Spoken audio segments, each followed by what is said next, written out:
రీసెంట్గా రిలీజ్ అయిన గుంటూరు కారం సినిమాలోని ఆ కుర్చీని మడతబెట్టే సాంగ్ తెగ వైరల్ అవుతోంది.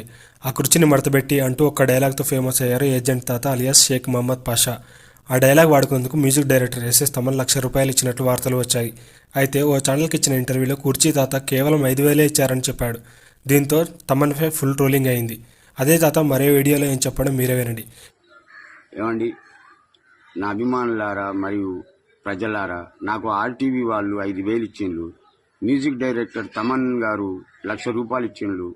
ఆ డబ్బును నేను ఫిక్స్డ్ డిపాజిట్ చేసుకున్నా. ఎవరికి భవిష్యత్తులో ఏదైనా పనికొస్తుందని.